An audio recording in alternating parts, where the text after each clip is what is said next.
नमस्तुभ्यं वरदे कामरूपिणी विद्यारंभं करिष्यामि सिद्धिर्भवतु मे सदा वसुदेवं सुतं देवं कंसचाणूरमर्दनं देवकी परमानन्दं कृष्णं वन्दे जगद्गुरुं हरि ओम कृष्णं वन्दे जगत् yes yeah Hari Om. Can someone recollect what is it that we have seen last?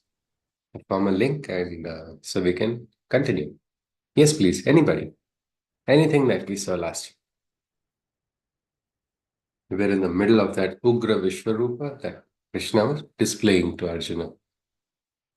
Yes, anybody?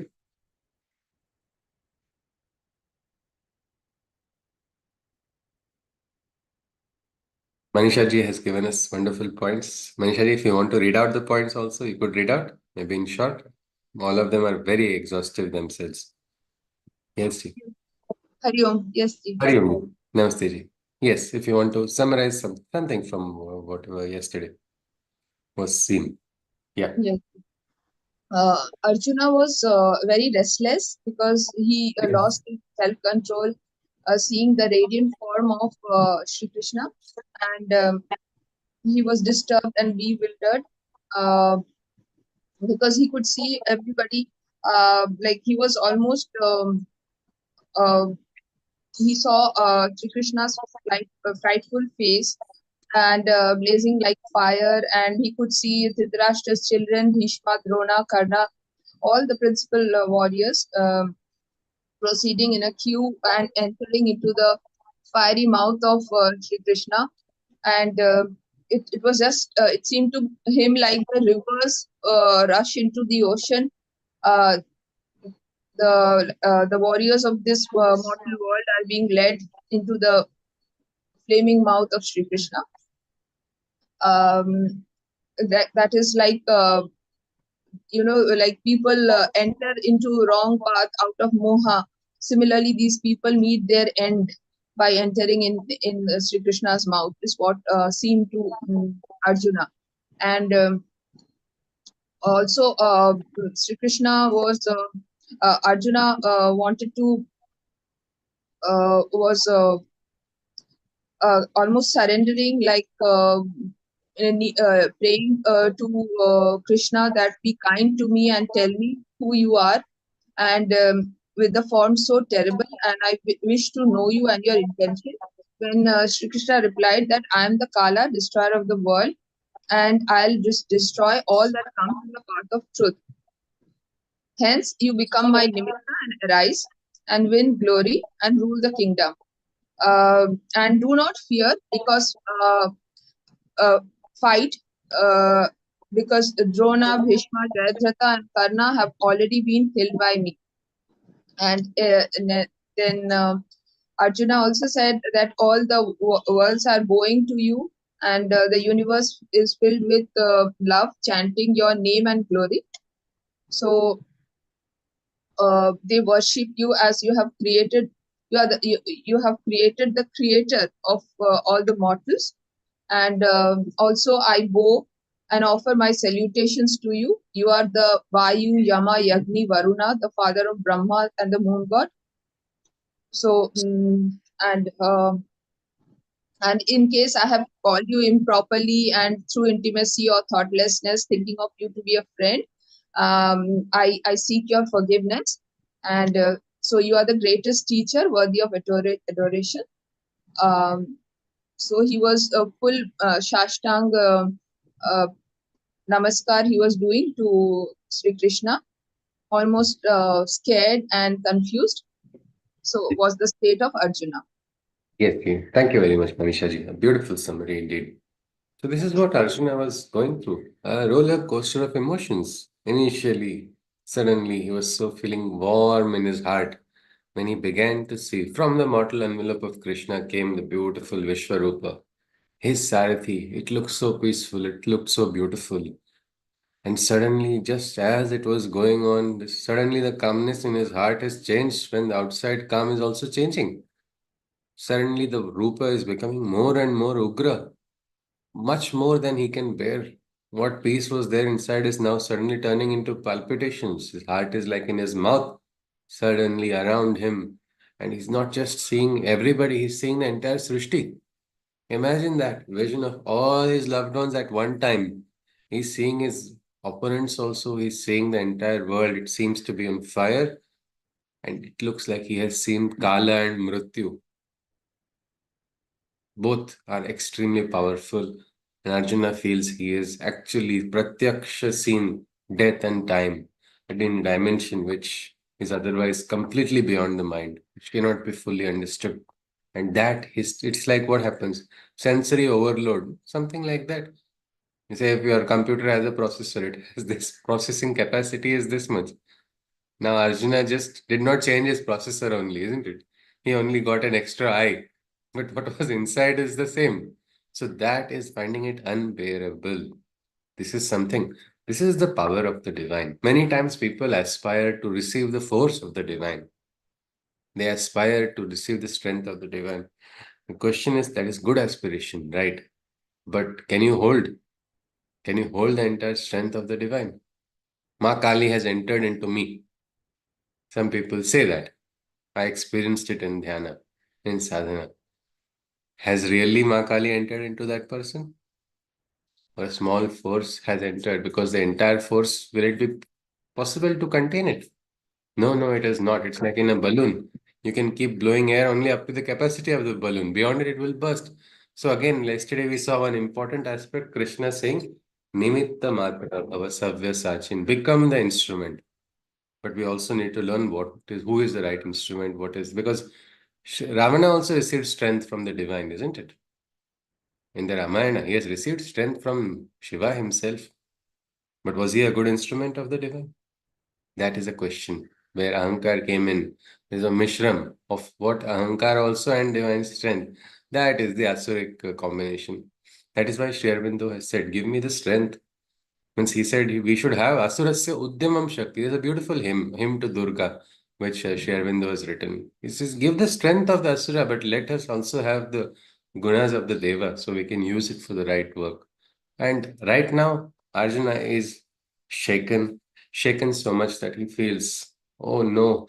He tries to remind himself and also Krishna that, see, Krishna, hey, Sakha, hey, Yadava, oh my dear friend, please forgive me. I did not realize you were this great. I always knew you were good. You had people had experiences, spiritual experiences around you. But I just thought of you as an ordinary person or maybe an exalted individual. But I didn't think you are this.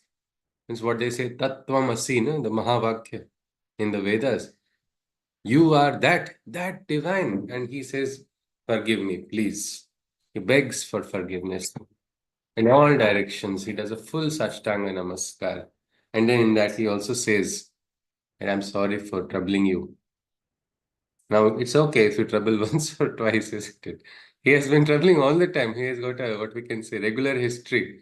He says, I had insulted you when you were alone, or when you were in company, when you were eating, or when you were resting.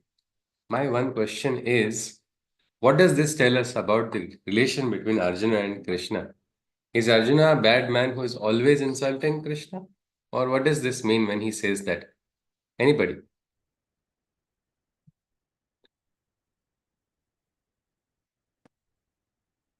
Yes? Friendship is quite informal. It's quite informal, isn't it? And but it is sincere also, isn't it? He's able to say sorry for all because he knows he has done this. He knows very well, and he is actually. I mean, I think we have pulled our friends' legs many times or not, played a prank on our friend or not. Is there anybody who has not played a prank at all? I don't think so. Like, our friends are there for this only. But then sometimes we do cross the line, we don't realize it. But then we are too, we are too much. No, no, no. I cannot say sorry. But look at this Arjuna. He's saying sorry even to the Vishwarupa. Imagine the risk he's taking if the Vishwarupa really gets angry. But no, that is sincerity of Arjuna. But he plays very sincerely. He bows to Krishna and he says, Krishna, please forgive me. And then he beautifully summarizes that you are the Jagatpati, the father of every living being. And this is a beautiful realization. This is the realization that many times those who are fatherless, those who are motherless, those who are sakhaless, they have the experience of Krishna being their father, Krishna being their mother, Krishna being their sakha. Krishna, this power of Maitri is something which is beautiful because it can connect us with the divine and make us receptors of what is the karuna of the divine, what is the grace of the divine. And that is something which has to be experienced or has to be understood from within, like Arjuna did. Let us continue. He says further, तस्मात् प्रणम्य प्रणिधाय कायं प्रसादये त्वामहमीशमीड्यं पितेव पुत्रस्य सखेव सख्युः प्रियः प्रियार्यार्हसि देव सोढुम्. Hence to thee I perform a full body prostration, and to thee I offer myself in surrender and submission. Thou art the father of the son, the companion of a friend, the beloved to the lover. O Lord, thy mercy upon me, please extend. So he does a full body prostration and he says, yes, I surrender to you. I know you are there for all, not just for me. You are there. You are the father. You are the mother. You are the sakha. You are the, what we can say, priyakar also. You are the one who is the companion for the beloved. Sridharam Priya Sangame is one of the name of Krishna. Means in different in your companion at that time when you're seeking the companionship, remember him as like we said, Oshade Chintaye Vishnu, while Bhojana Janardana, like that, Hey Sridhara, because these are all experiences. These are all experiences that people have had, and right now Arjuna is experiencing the same, and he says, yes, I understand it. Now I understand why people seek you. But he goes on further. अदृष्टपूर्वं ऋषितोऽस्मि दृष्ट्वा भयेन च प्रव्यथितं मनो मे तदेव मे दर्शय देवरूपं प्रसीद देवेश जगन्निवास. What was never seen before, I now saw, but my mind trembles with both fear and awe. O refuge of the universe, shower thy compassionate grace. Thy earlier peaceful form, let my vision embrace. He says, Are, I saw what I never saw before. I did not imagine all of this. My mind is having respect, but it is still, my heart cannot, I do not know. It is in my mouth only. Though I am feeling reverence, I'm also feeling a lot of fear, is what he's saying. So, this aspect of fear is sometimes very difficult to stamp out of a person. You see, right now, logically, he has understood it's not required. But see, fear is not always logical, also, no? There are so many unknown factors. And everybody has a different type of fear, if you see. Children, you are taken, sometimes some children, they enjoy the sea and they're very happy looking at the vast sea. They go happily. But there are other children, they get so scared and it takes years for them to overcome that fear. And Arjuna is looking at the Vishwarupa right now and is having this. Many times people go through their lives carrying unknown fears. They don't know what it is. Something, some uncertainty, some unsureness that holds on. And this is something which Arjuna is still having. Whether it's necessary or it's not, we'll have to see that. But here he's begging. He says, Oh, refuge of the universe, I'm surrendering to you. Shower thy compassionate grace. Thy earlier form, let my vision embrace. No, no, please go back to being Krishna. No, no, please, please, not this Vishwarupa anymore. I can't handle it. Probably he's also having tears flowing from his eyes as he's watching. It's actually a full, what we call sensory overload. No? He's had all, it's like in 1 minute or whatever darshan time he has had. He's having the entire experience. And sometimes moments come like that in life also. My friend, she got chemotherapy, and in 1 year, she experienced more than a decade of her life. And that one experience, 1 year, she was the one I remember. She would be afraid of needles, and now she's got injections all over her body. That was all crazy.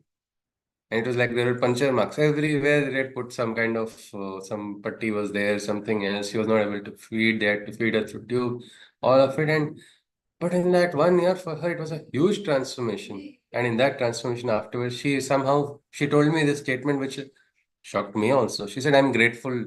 to God for the cancer that I got. And I was like, sorry, how is it? What do you mean? And she said, no, I got that experience. What realization I got in this is something which will remain with me in life, and it has given me new direction, new meaning, new perspective. It took time to digest it. Yes, it did. But afterwards, it did happen. Right now, Arjuna has not yet digested this Vishwarupa. He says, shower thy grace upon me. Shower it, he says. Please show me the peaceful form. And then he says something. This is Arjuna, classic. Don't leave a moment when you are with the divine. Ask everything and seek everything. That is why it is said it is not wrong to ask things from the divine. I mean, if you don't ask your parents, whom will you ask, isn't it? Something like that. But don't hold on to it with a rigid, arrogance or something. I must manifest what I want because you don't know what you're asking for many times. So here, he's made a mistake already asking for one darshana.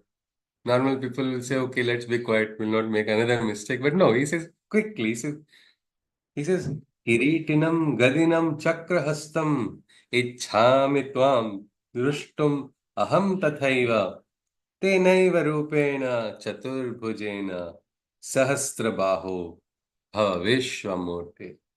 I crave to see the form my mind understands, with thy crown, mace, and discus in hand. O thousand-armed universal form, do unveil the divine four-armed figure of thine, please reveal. Just while he's asking, come back to your usual form, but suddenly he feels, Arey, I've heard of this Vishwarupa. After that, I have actually heard of Chaturbhuja Rupa. Krishna, can you please show me the Chaturbhuja? It's like, पूछने में क्या जाता है? Something like that. He asks, please show. It's a sincere call, of course. And he says, that beautiful Chaturbhuja Rupa, how is it? My mind has known. I have heard of it. Probably he's heard of a stuti. It's like, first, the stuti of Vishnu begins with that, isn't it? Shuklam, Bharadaram, Vishnum, Shashivarnam, Chaturbhujam, Prasannavadanam Dhyaye, Sarva Vignopashante. The mantra itself is meaning that all Vignas, right now Krishna's Vishwarupa is Vigna for Arjuna. So he wants this Vishnu. Vishnu is how? He is beautiful. Shashi Varnam, the color is like that of the Chandra. Chaturbhuja. So he says, I want to see that form. Please, he asks. Ichhami. So it's like he's not stopped. He's not going to fully change just like that. Arjuna will remain Arjuna, and we will keep getting benefited from it also. Sri Bhagavan Uvacha. Here Krishna speaks. This is interesting. Maya prasannena tavarjanedam rupam param darshitamatma yogat tejomayam vishwamanantamadyam yanme tvadanyena na drushta purvam. O Arjuna, by my favor alone, this form you can see, my luminous form from which the world came to be, my original self, that mortal eyes have never before gazed, this infinite universal form that you have witnessed and praised. He says, it is by my grace that you have been able to. It is because I chose you to be capable of seeing it that you are seeing. Otherwise, it's not so easy, is what Krishna is saying. Many times it is said, he who chooses the divine is chosen by the divine. We think we are doing everything. We'll see afterwards, oh, right, look at it. This was meant to be. This is all falling in place. This was all part of a previous yojana already in another plane. It was decided and then manifested here. He goes on further saying, Krishna says, Na Veda yajna adhyayanirna danirna च क्रियाभिर्न तपोभिरुग्रैः एवं रूपः शक्य अहं नृलोके द्रष्टुम त्वदन्येन Kuru Pravira. Oh, great Veera among the Kurus. It is not by researching the Vedas or by Hariom. Yeah, I'll just mute Dr. Swarupaji. Yeah, thank you. So, not by researching the Vedas or by pouring sacrificial oblations, neither by charity nor by performing right actions, Now, this is crazy because all these four have been told, isn't it? They are important. Veda, Dana, Yajna, Tapa, all of this is required in a life. It's not that I can go and tell, oh yeah, give me one plate idli, one dosa, like that, give me one darshana, give me moksha. It's not going to come that way, isn't it? You have to do tapasya, you have to do sadhana, then sadhana will bring you siddhi. It is not simply like that it's going to come. But here Krishna adds an interesting dimension. He says, no. He says, not by researching the Vedas, not by full adhyayan of the Vedas, not by pouring sacrificial oblations, not by dana, not by charity, nor by performing right actions also. These are all good things. But see, Krishna says just doing the right things, offering to the devas, performing yajnas, donating and doing charity, or by studying of the Vedas alone, or even not by the greatest ugra tapasya, he says, not even by the strictest of penance is it possible for man to see my perfect form. Apart from you, none has or ever can. Krishna is saying, other than you, it is not going to be so easy. Not by all of this. If not by all of this, question comes then by what? What has Arjuna done? Is he got some kind of mutant ability, sudden genetic mutation, or what? Why is he so different? What is it? Anybody? Not by yajna, not by dana, not by tapa, not by Veda dhyana, adhyayana. What is it then? What do you think will make one raise in consciousness become so high? Yes, Dr. Atulji. Yes, sir. Surrender, complete surrender, unconditional It's surrender. a complete surrender to the divine.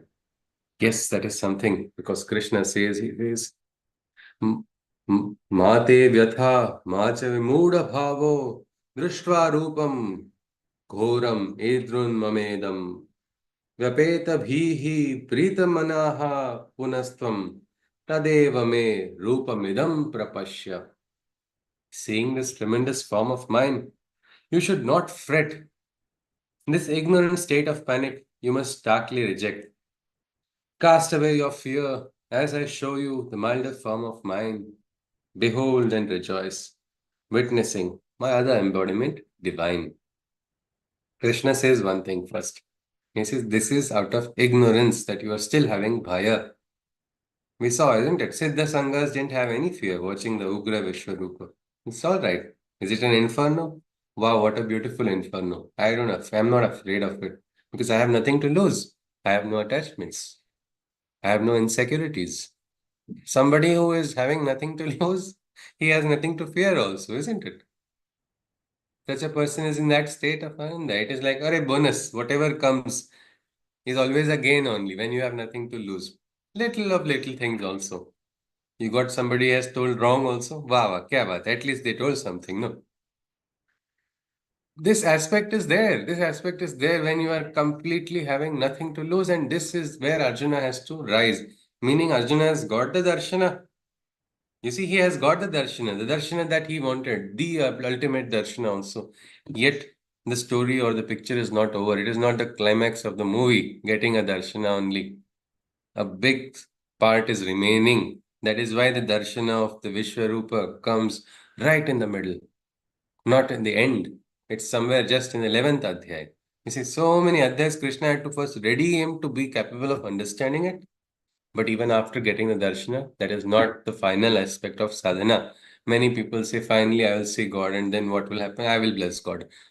What is going to happen after the darshana? Nobody thinks about it. Yeah, okay, that is it. Or many times people get a darshana and this is how it's over.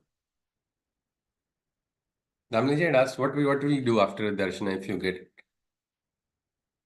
He said, you'll still have to go to work. You'll still have to do other everyday activities. Will it suddenly start? You'll start levitating. You will not have your human kriyas happening after that. No, not at all. Not at all. It is something like that. I remember a classmate of mine also. My father was in the ICU. This person, most notorious person in class, has become a very good doctor in emergency medical services. So he came and then he met my father in the ICU also. Afterwards, he came to me, he said, yes, what? You are now reading Gita all the time, no? So you will not have a coffee with me? You can have coffee or it's now not allowed. Because everybody has a different conception. Everybody has a mental conception of everything. Darshana comes, I get to this particular state, or Bhagavad Gita reading means this is not allowed, or that cannot. This is all just mental logic and thought, and that is something which has to be broken. I said, no, no, of course we can have, because I don't think I am still, I'm clearing my bowels every day, even after reading Gita. It is not that it is not happening. So I'm still, everybody is going to remain the same. So after Darshana, you will see in the Gita, what is bhakti is going to be taught. Normally, one would say bhakti is required to get the darshana, but even after bhakti is required for darshana, but full understanding of what is bhakti must be understood. That is why Bhakti Yoga Marga is described right after the Vishwarupa. But let us see now. We see Arjuna asking for the Vishwarupa, for the Chaturbhuja Rupa. Krishna says, all right, my child, but remember, you don't have to fear this. You don't have to fear this. There's an interesting story of, Tenali Raman getting darshan of Ma Kali. And there he's still not lost his swabhava, according to that story. He asks a question to Ma Kali. He asks a question to Ma Kali, asking, and he starts laughing actually first. And then Ma Kali asks, why are you laughing? As if she does not know. She knows it, but she wants to see if he is going to have the courage to tell it. And he says, yes, he said, I just had a thought. You see, recently we had this nose trouble. I had a infection in one nose. So it was flowing and I was finding it very difficult to manage. Now you have so many heads. Imagine if the infection spreads to all of it. Now, normally this is an insult, isn't it? But according to the tale, Mac Ali is also pleased that, see, you are still keeping that aspect of you. You have not lost it. So she gives him an ashirvada. She says, you will be a Vikata Kavi. Vikata Kavi is like a palindrome. Or anything you are able to find what is the humor in it. So that is something Krishna is saying. You don't have to fear this form. This form is Ugra, yes. But what have you done? Are we great sinners, all of us, that we have to fear God? Do we have to be God fearing, or can we be God loving and be equally sincere? Yes or not? It's not a necessary aspect to be God fearing. Oh no, I am so bad, I'm so impure. Are you offering impurity then to the divine? Impurity of yourself? No, you're not. Amrutasya putra vayam. We are the children of that immortal consciousness.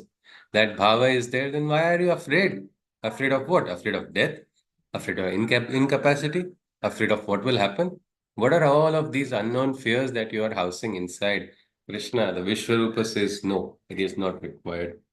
And Sanjaya Uvacha, Sanjay replies, he says to Dhritarashtra, Ityarjunam Vasudevastadhuktva Swakam Rupam Darshayamasa Bhuyaha Ashvasayamasa cha Bhutamenam Bhutva Punaha Saumya Vapur Mahatma.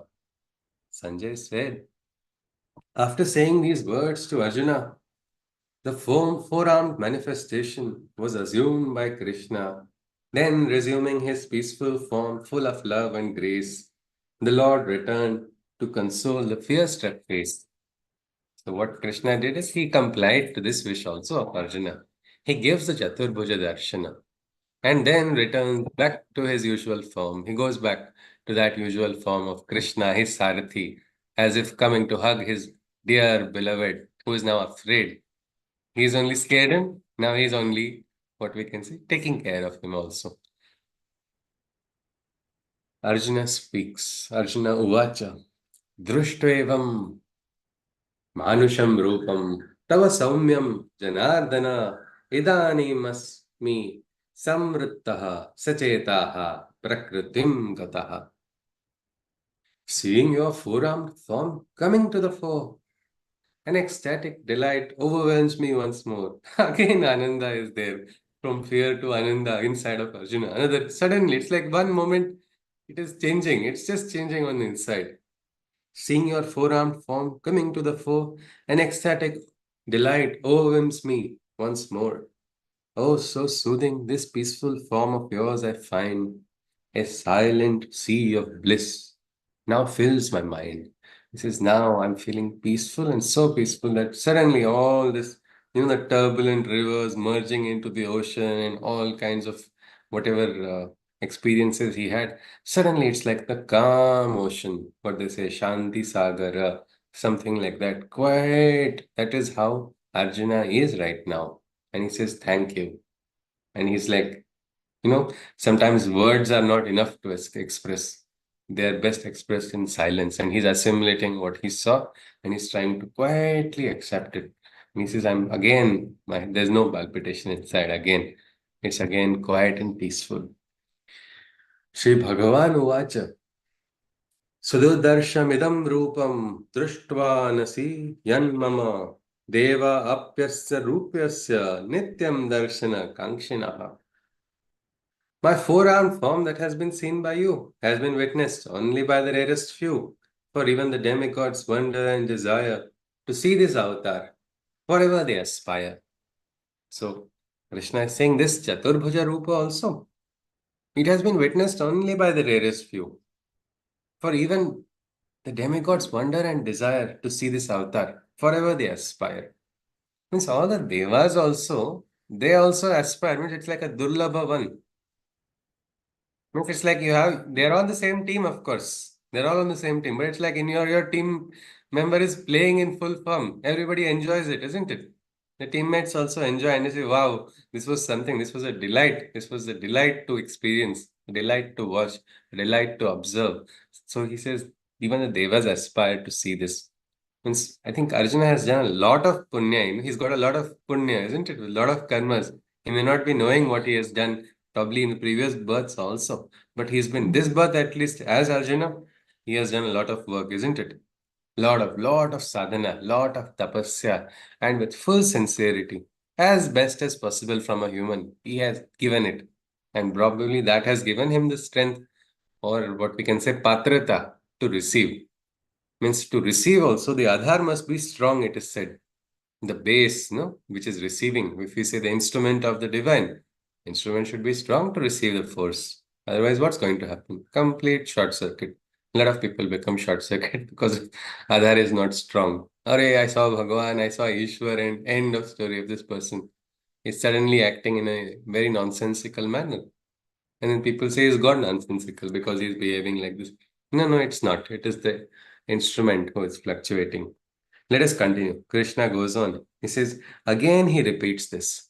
He again repeats this. He says, Naham vedairna tapasa na danena na chejaya shakyam evam vidho drushtavanasi mam yatha.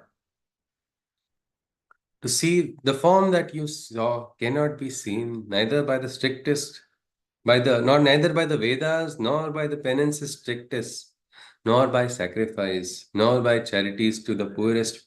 To see this form, by all it has not possible been. Krishna says, not by all of this. Now again and again, people actually misinterpret this as saying Vedas are useless. Or is this implied anywhere? No, it says by just rigidly. A lot of people, what happens because these are so brilliant texts, and when a man is able to understand portion of it, suddenly what happens? The ahankar comes in. He says, I am like this, I am so great. Now, what I speak is the Ved Vakya. I have reached that state where my words are only Vedas. These are bhava of people, and that is why many times ahankar is the problem. That's what Krishna is saying. No, wait, no yajna also. What people do? I have done such great yajna, or I have done such great dana. The best dana is what? Your left hand does not know what your right hand has given.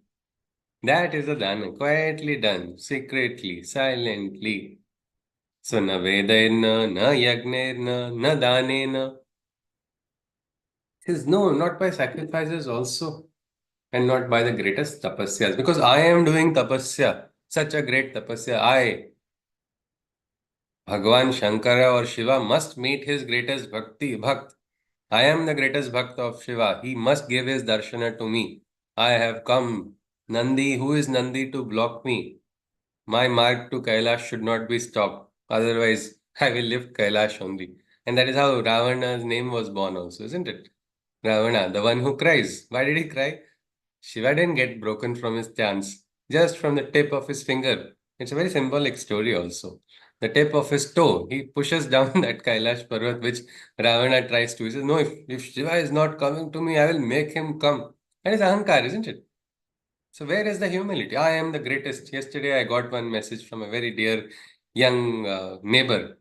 I have proven to you how Shiva is better and greater. And he wanted to have Tarka Shastravad with me. Do you have a problem with me now? I am the greatest person who I am greatest bhakta of Shiva. It's all right. His bhava is good, but somewhere the person will have to go beyond it also. No, greatest. What are you making a scale? Are you going to make a scale of measurement? Means any measurement you do, if you give a rating, he is better than the other. That means you should be able to measure both, isn't it? And what is the point of origin for measuring? Which deva you are going to measure? Are you having the strength? No, but that ahankar comes in. This is our human nature. It isn't Prakriti. That is why Krishna says. It is interesting how Tukaram Maharaj had said very strongly, because that time the Shastris were misinterpreting the Shastras. They were denying the realizations that he had got, and he could understand it because he did not get the chance to study all the shastras, but he had this love for Panduranga. His bond for Panduranga was giving him that realization, like how Bahina Bai, the illiterate poetess, she said, Mazi Maya Soroswati Mother Shikavita Boli. So when Mother Saraswati is directly teaching me, will I say this is wrong, or how can anybody tell that? And that is why Tukaram Maharaj had even stated like this, Vedanzato Artha Amhasi Thava. He says, I alone can claim to know the meaning of the Vedas. Yerani Vahava Bharamatha. These others, Yera means those other people, let them carry the big weights on their heads, meaning the weights of the scriptures, let them carry on their head. Khadilyasa Godi Dekhilyasa Nahi. Bharat Hani Vahi Mazuriche. He says the taste which comes from tasting, the sweetness of taste that comes from experiencing, that cannot be seen, isn't it? If mango season, I sit in front of you, turn on all video feeds, and I'm showing I'm eating a mango. Will you all enjoy and say, ah, I'll say it's very sweet, it's very tasty. Will you also say, ah, I also got the taste? No, it is not, isn't it? Until you taste it, you go yourself, you feel, chalo, theek hai, see, this person, this fellow is eating a mango, not sharing it with anybody, and is enjoying. Why only he should enjoy? I should also enjoy it. You go and get it and get that experience. That is what he talked about. Khadile godi, dekhile ase nahi. And then he adds another line as if a very strong rejoinder to those who were misinterpreting the scriptures. Bhara dhani vahi majuri che. Give those porters their labor because they have carried the heavy. Like, what do porters do? They carry big, big luggages, isn't it? So for that, you give the what we don't deny them their fare. So he says, give them that fare. I'm not asking you to don't do that, but remember the experience must be got. And that is again, it was not an insult to any of these. These shastras are exalted. These shastras, all the shastras are exalted, and we must respect them. But remember, Krishna is saying, understand the spirit of it. What is there? What is the inner rhythm inside of it? That is the rutam. That is the truth, the highest from consciousness. And that is the same. He says, then, now he says, how is it possible then? Here comes the beautiful aspect. This is something we should hold on to. If we hold on to this clearly, we will get all the knowledge to understand the chakras also. We will understand meanings which are beyond us also, which we may feel we are incapable of this time. Krishna says, Bhaktya Tvananyaya Shakya Aha Evam Vidhorjuna Jnatum Drishtum Chatattvena Praveshtum Cha Parantapa. Because you can enter also into that consciousness of mind. By what? He says, Oh Arjuna, only by the purest devotion can it possible be. As with desireless love alone one can know me and truly see me in essence and element and in my consciousness, be immersed and present. So bhakti will become like our passport to enter into this kingdom. What Brahma Vidya? It is not different. Brahma Vidya is also why when this Brahma is Satya in this Jagat also, he is there, the creator is present in the creation. Which other loka are we looking for to get a Brahma Vidya? We can get it here, but have that bhakti because Krishna says that is what. He says, only by the purest devotion can it possible be. Without a desireless love. Again, is love and desire the same? Anybody? Yes or no? People use it interchangeably many times, no? If it is not the same, why do you say it is not the same? Anyone? For something which differentiates, which can help us understand. How is it different? Because desire, you are thinking about yourself, and love, you are thinking about. Ah, the other person. Yes, isn't it? There is no return, isn't it? I'm not investing to get something in return. It's about giving. That aspect is there. And Krishna is saying, let that love be not because I want promotion in job, I'm connecting to the divine. After promotion, hai ja, abhi time nahi. This is what happens many times. People ask for desires, they connect with the divine. And that's a very low level bond that they create with the Aradhya. Instead, Krishna says, you go deeper. He says, have that pure Shraddha. Have with love. He says, alone you can understand me completely and truly see me in essence and element and in my consciousness. Be immersed and present. The same Tukaram was once upon a time, ridiculed by the entire village. Whatever his words are now called Abhanga, but that time Abhanga means that which cannot be destroyed. Why? Because in short, they are containing a very big truth, with the same truth which can be interpolated into the Vedas.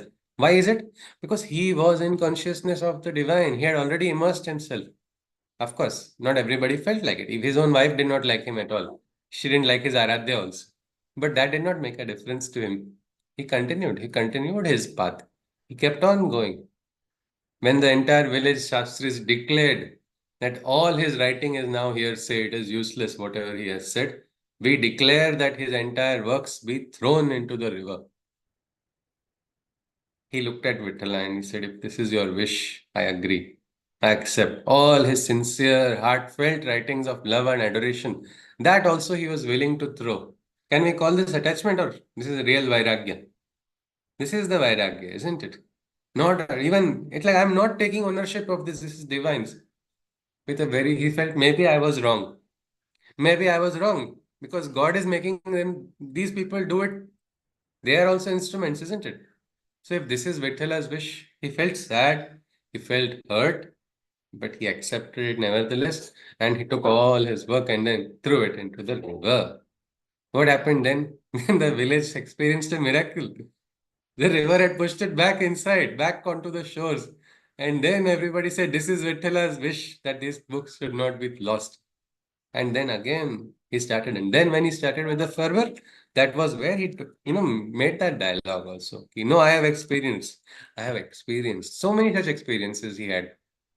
And that is why is it possible? With bhakti, you are able to connect with what is the cosmic consciousness, which is also there in the microcosm. The same what is in the microcosm is in the macrocosm. As it is said, Pindi te Brahmandi. What is there in the finite is also there in the infinite because they are all connected by ansh of what we call consciousness. And that is why Tukaram's words are also, he is considered exalted by so many. Maharishi Arvind also has mentioned him. By his bhakti, he had reached that state. I went to see God. I didn't know when I became one. What a high example that he has set. A great example set for all of us. So Krishna tells him further. He says, mat karma kran, mat paramo, mat bhaktaha, sanga varjitaha, nirvairaha, sarvabhuteshu, yasama meti pandava. O Arjuna, surrender to me, perform my bidding, become my devotee, and an instrument of my working. With an enmity towards none, from desires become free. Accept me, my way, for such a man shall only come to me. Krishna, for the first time, in the 11th Adhyaya, last shloka, directly tells Arjuna, who has now directly confessed his bhakti. He says, you, Deva Deva Jagatpate, I surrender to you, I bow to you, Pranamya Shirasa Devam, I bow full Sashtang Dandavat, I have recognized your divinity. What you say, give me the Adesh. Give me the direction. This is the bhava which is important, is making Arjuna receive it, and Krishna is clearly saying, it is surrender to me, perform my bidding, become my devotee, and an instrument of my working. What is this surrender? Arjuna was going to surrender, no, to Duryodhana in the first adhyaya. Now he's surrendering to Krishna. What's the difference? Is it the same? Again, back, this person is having this habit of surrendering only. That time it was to Duryodhana, now it is to Krishna. But is it a difference here between surrendering to Duryodhana, surrendering to Krishna? Or it's ultimately surrendering only, making a person weak? Is it making them weak? How does surrendering to the divine make any difference? When we say we don't surrender to our enemies, yes, please, anybody?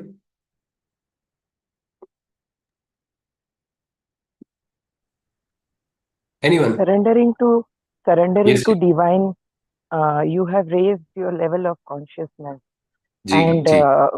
you are open to get more and more knowledge.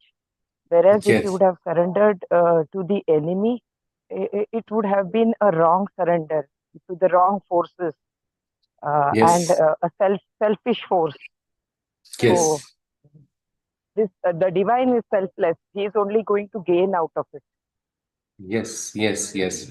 So Arjuna will not lose anything. When he surrenders to the enemy in a moment, what's going to happen? The enemy will crush him. Whatever strength that is remaining will be removed from him. Many times, kings surrender and they expect dignity, they expect good treatment. They don't get it at all. First thing, swords are removed, then the person is put into prison, and then slowly, slowly tortured till the life is extinguished. That is happening when you surrender to the enemy. But when you surrender to the divine, what happens? You are not surrendering your strength, you're still surrendering your weaknesses, you're surrendering your ahankar. It is so difficult not to bow, even to an elder, or forget elder, even to divine. Many times people just say, no, no, no, I will not bow. If he is there, let him first show me. Then I will take a decision. I will evaluate it in my internal committee. God knows what committee is there on the inside, which is doing all of it. And that is why it is said also surrender is a lifelong process. Some people begin, say, I surrender to the divine.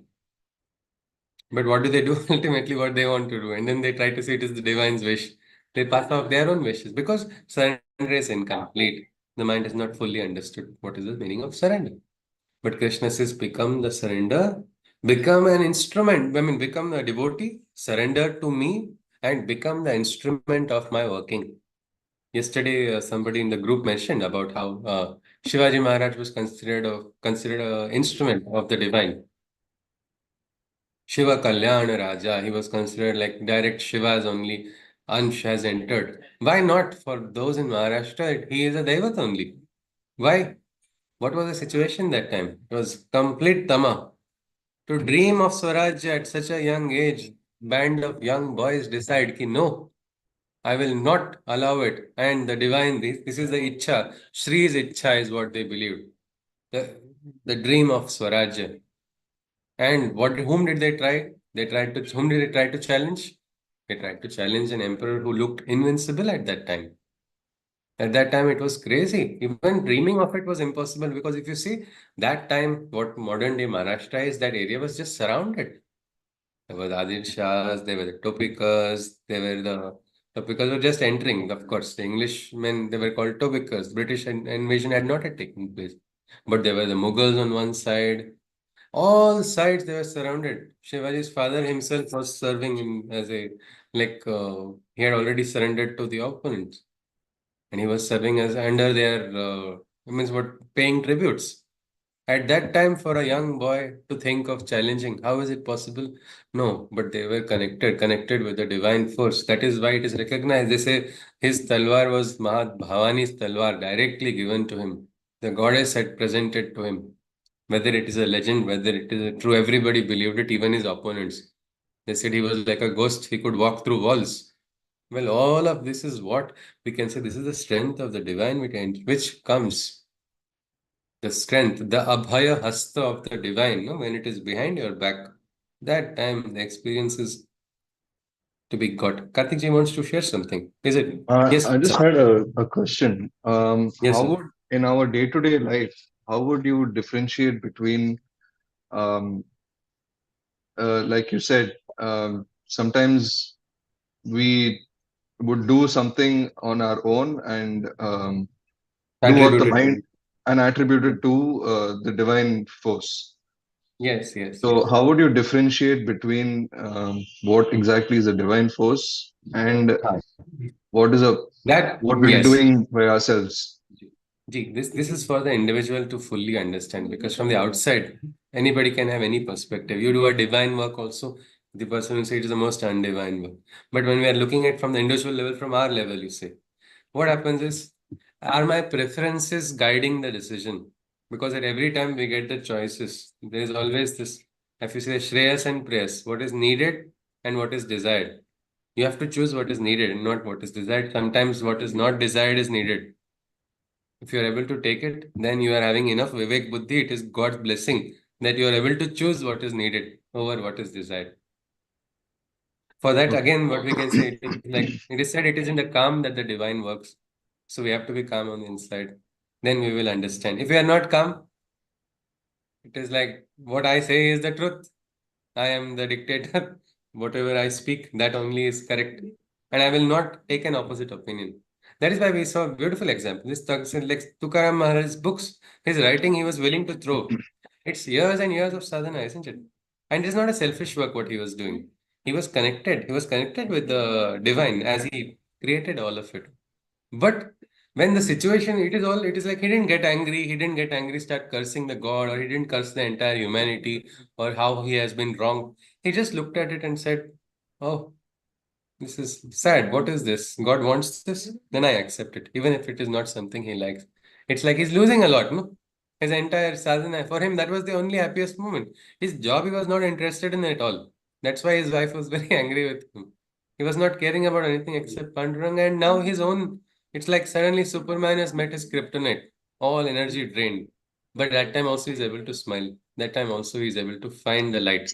That is probably a moment where we can see we have got the divinity. So Willing to, willing to. if you're calm Yeah. on the inside, you don't get influenced by the external Yes, yes. forces. Yes, yes, yes. Kathopanishad, the young Nachiketas, his father says, I'll send you to Yama. And those days, words were considered to be like Brahma Vakyas only. And his father was himself a great yogi. So he says, my father wants me to go to Yama. I will go. And he starts his journey. He starts his journey, and while he's journeying, there's a beautiful shloka. Maybe the Yama wants to establish something through this. I accept it. Look at that. Look at that point of Vairagya.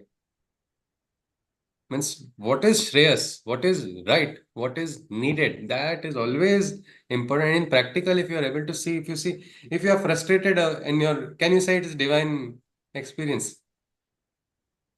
When you are frustrated emotionally, no, this is divine will. I don't want. Children also have that. No, my chocolate should not go to my sister. This is divine will. Every child will say that. But it's not a divine will. It is attachment. It is moha. It is that desire which is taking over, and this person is trying to pass it on. It's many times it need not be told to anybody. Also, it is just for ourselves to see, and we can see it. Yeah, Arey, what is it? Did I fall? And what happens if you fall again? You don't make yourself sad. Yeah, Arey, I have been following. No. It's all right. I realized it. The day you realize, you move one step ahead. But it is important to have the calmness. That's what we'll see the next part of this shloka also. That Krishna says, first, become my devotee and an instrument of my working. Next part is beautiful. This line, this word, with an enmity towards none. Nirvairaha. With an enmity towards none from desires, become free. Accept me, my way, for such a man shall come to me. Arjuna is supposed to fight without feeling this enmity towards anybody, without allowing the hatred, without allowing dvesha, without allowing the opponent's presence to cause fluctuation on the inside. This is very difficult, but this is an important aspect of instrumentation also. Hatred is there, God cannot function. Can the heart that houses hatred house the divine? No. Clearly, Vishwarupa is telling, Vishwarupa, the same Vishwarupa who says, I have slain all your enemies. But look at the Vishwarupa, when he talks about Karna, he calls him properly with Karna. But Arjuna, because he's having Dvesha, because he feels he is my Vaira, he is my Vairi, my enemy, he says, Sutaputra. He is there. Look, he has done so wrong. He has done all of it. That bhava is not required, is what Krishna is saying. So, one important aspect of this is not having hatred. We cannot hate. The moment we hate, we cease to become divine instruments. The will cannot be a divine will. It is the will of the Asura, Asuric will working, not the divine will. There is a Deva, there is the Asura. These are all forces. constructive forces and destructive forces at play in the world. Psychological forces, we call them. But this aspect of hatred in your heart. So, what do we do then? There are so many wrongdoers. Without hating the wrongdoer, can we perform our duty? That's my question. Our duty is to uphold the truth. Can a soldier slay without hating the opponent? We can be indifferent towards that We person. can, yes, no, yes, it means, and when you are in the yuddha, you will have the end of what you can say, this adrenaline rush will be there, all those emotions will be taking place, but don't add the aspect of hatred. When you add hatred, your actions are also going to be governed by that. And that is just what we can say dirty actions that spoil everything nice. In one moment, if you are hate, I think if we have hatred for somebody, it spoils our personality only, isn't it? The nicest person also will suddenly utter the most horrible thing, and then that leaves a very bad taste. We're not able to digest it also. Why did it happen? Not because this nice person was so strong or so intelligent. It was because hatred took over that individual. And so, one important aspect as we are learning about instrumentation of the divine, to become an instrument of the divine, to become the nimitta matra, first condition Krishna has told, Nirvairaha, have no hate, have no enmity towards anybody. Become Vishwamitra, Vishwasya Mitra, the real one, the friend of the world. It's possible. It is possible. Don't have to hate. So many opponents, they are respected also, isn't it? By their opponents also, without hating. But they do their job. A doctor has to destroy the cancer cells, isn't it? Does the doctor have hatred while destroying the cancer cells in a patient's body?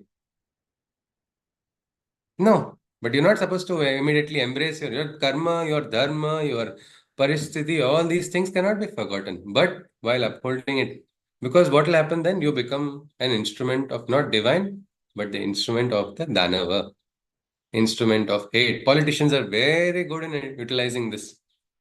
They will trigger your hatred for the other person. The first aspect to win a person is make that person hate somebody because it's easier to hate than love. Easiest to hate someone. She's like this person is this way, this person, he needs to be taught a lesson. There were the spiritual ones who had connected with nature in the West.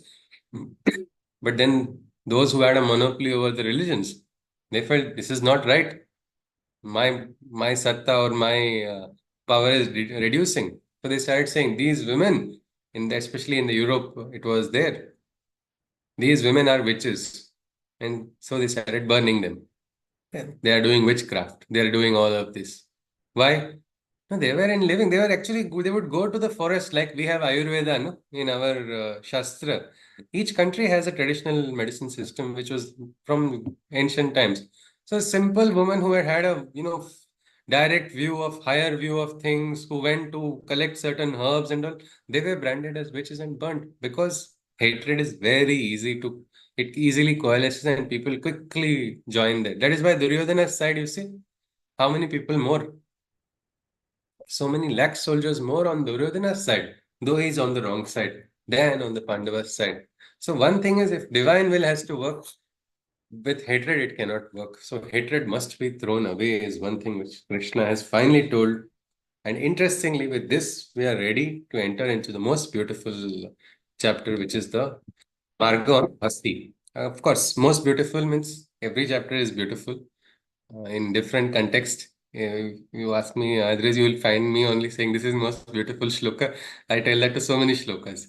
But it's the context of bhakti if you look at it. If you see the bhakti is something which is very core to an individual. What is bhakti yoga? And interestingly, this is one of the smallest adhyayas also in the Gita. Only 20 shlokas. In 20 shlokas, Krishna gives the entire summary of what is Bhakti Yoga. And probably if we even understand this 20 shlokas, it is enough. Because practically, how does a Bhakta behave? Because after Darshana, the story is not over. This is an important message also in the Gita. Yes, you will get the Darshana, or maybe you will not get the Darshana. So what? Big deal. I need to live my life in the right way. What has to happen will happen, isn't it? Does the seed have to worry when will I become the tree? Not at all, not at all. Seed will become the tree because that is the destiny, isn't it? The seed will become the tree. If you are the farmer, what will you do? Oh, will this seed become the tree? Will it become the tree? That day I had a dream that this seed becomes a tree. And that's all. He can now go to sleep because he got that dream. No, he has to with his karma also. But this is something, bhakti is also important. And many times people, after getting some realizations, they think I have become fulfilled. I have become siddha. In Marathi, there's a phrase, Ata urlo upkara purta. Now I am there only for blessing the world. That bhava many people go into. Damlaji says no. Nobody. My guru says no. Your guru also must keep growing. The world is evolving continuously. World is moving on. Where is it that we have the chance to go and sit? He says the world is always revolving. So you have to keep running to be in the same place only. You'll have to go ahead. You'll have to go beyond this move of Prakriti also to break what are the chains of cycles of so many sanskaras, so many karma bandhanas. So we cannot rest because of one experience. We cannot rest because we get a realization. One person got a darshan which was beautiful. That person also got clairvoyance, also some kind of hints. Was saying, ki, now I'm able to guess. And my husband also started talking about it because he asked me, will this meeting be successful or no? Because two, three times I spoke about it and exactly what I spoke happened. But the question is, are we going to stop at that just because I saw something here? Or we are going to try to reach that highest ideal from where all realizations have to come? And again, is it just about the individual or it is something beyond ourself? These are questions which can be understood when we know the real meaning of what is the marga of bhakti or what is bhakti yoga. And again, is it really different? Bhakti yoga different, karma yoga different, jnana yoga different, raja yoga different. Who knows? New yogas will keep coming in, isn't it? Nowadays, there is something called beer yoga also. I do not know how it works, but they're making people do yogasana after drinking alcohol. This is absolutely wrong. Yogasana must be done in an empty stomach. But people keep making divides, no? But what is this bhakti yoga? That is very important. It needs to be understood because when this is understood, everything else is also easily understood. It's like one marga for all the other margas, which will help us realize all of it. So let us see what Krishna is going to say. But it's very interesting that after darshana, he's saying now you need to understand what bhakti is. So let us see. Let us, if somebody can summarize, we will conclude today's session. And then, if anybody has any queries, we'll look at it. Can someone summarize? Yes, please. Anything that you saw? Anybody? Okay, Chaitanya ji. Yes, sir. So Arjun said basically after seeing the Vishwaroop that I surrender and submit to you. You are like that father for person, that beloved for lover. And I have seen which was never seen before, basically. And but now my mind is trembling and is in awe. So please, can you go back to that peaceful form that was there before? Because now I think Arjuna is not able to bear the Raudra roop. So he requests Krishna to go back to that form which was, I mean, he could see and admire. And while doing so, he also tries and asks, please, can you please show me the Chaturbhuja form also? So which is always praised, and I aspire to see that. And Shri Krishna also agrees to do that because it is coming from genuine bhakti or genuine appreciation from Arjuna. And he shows that form and then goes back to his normal form. And while doing so, he also says that that bhai that you are still experiencing, it is the indication that there is still some ignorance. You have not completely maybe surrendered, or you're still not completely transformed. That is the reason you are still having that bhaya. So after giving that Chaturbhuj darshan, when Shri Krishna goes back to his normal form, he also makes I mean, that makes Arjuna happy, but at the same time, Shri Krishna also makes Arjuna understand that this form has been seen by very rarest of rare people, and even devas aspire to see this. I mean, normally this form is not seen. So Arjuna is the lucky one, so to actually see it, and you can see it only with the purest of devotion and bhakti. So not by simple. I mean, not by dana or by just doing right things and tapasya. It is also you need to have that complete pure devotion and bhakti, which actually enables you to not to enter into that world of consciousness and actually able to see this root, because then divine grace works and actually enables you to see this. So that was it. And then he said that you need, like this, you need with your bhakti and devotion, you need to surrender and become my instrument. And you should not have any hatred or enmity towards anyone when you are doing your karmas. And now we are going to see the importance of bhakti. So after the Vishwarup Darshan. Yes, Hari Om, Chaitanya ji. Thank you. So this is it. How Krishna is wanting Arjuna to become, he's a warrior only, isn't it? After the Gita, he has to do duty of war. What is this war? Well, he has to fire arrows. These are lethal arrows. They have to pierce the heart of his enemy. But while doing that, also there should not be dvesh. There should not be hatred. How is this? What is it? What is it? It is talking about. I think this is something which we have to understand. Not hating, without hating, and yet doing our duty. What is duty? Upholding what is right, what is important for the world, working for Loka Sangraha, the ideas, the values. In today's day, people say, what are you talking about ideals? What are you talking about values in today's day and age? Are they irrelevant? Ideals and values and morals, what we talk about. Or today also, world is running because there are people who are upholding them, even today, isn't it? So many places in so many fields. It's like very easy not to uphold them. But then there are so many, like at least they're all holding it. They're holding this world together. So many of them. Look at young soldiers in the army also. I had gone to a book release. I met so many soldiers there. I mean, not soldiers, they're all senior war members. And then they talked about how they used Bhagavad Gita for motivating. They said principles. I have not studied entire Gita, but I have spoken to my soldiers in the Kargil Yuddha about Bhagavad Gita on the front. I mean, isn't that more important than maybe knowing the entire scripture or not knowing the scripture? Being able to relate to it at that time. There's only dust and dust everywhere. You're hardly having proper air to breathe. And at that time, recognizing duty, not running away from duty, upholding it for what? For the civilians who are never going to respect you. After retirement, what is the civilian going to talk about the army? Do people talk good about the army anytime? It's a thankless job, many people say.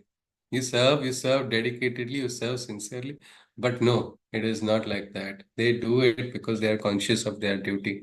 Right now, also, we have so many people. The reason our world is a beautiful place is because of all such examples that we have. And that is what adds value, that is what adds meaning, that is also what adds direction. And Krishna is going to share that to Arjuna. Nirvairaha, Nirvairaha. Don't be a coward. Many people say it is not the spiritual path is not the path of the coward. It is said to be Viransa Pranta, the Pranta of the Viras, the one who are strong, the one who are brave, the one who are really ready to take the greatest challenges. That is something which Krishna is talking about also. So let us see. Let us see what is this Bhakti Yoga. As it is Friday today, so we'll have it on Monday. So we'll begin with what is Bhakti Yoga on Somvar. So with this, I conclude with the Shanti Mantra, after which if any queries are there, we can look at them. Hari Om. Sarve bhavantu sukhinah, sarve santu niramayah, sarve bhadrani pashyantu, ma kaschit dukkha bhag bhavet. Hari Om Tat Sat. Krishna Mande Jagat Guru. Hari Om. Jai Shri Krishna. Hari Om. Hari Om. Hari Om Ji. Hari Om, sir. Hari Om Ji, Hari Om. Jai Shri Yes. Krishna. Jai Shri Krishna. Jai Shri Krishna. Hari Om, Bhagavan. Hari Hari Om Om Ji. Ji. Hari Om.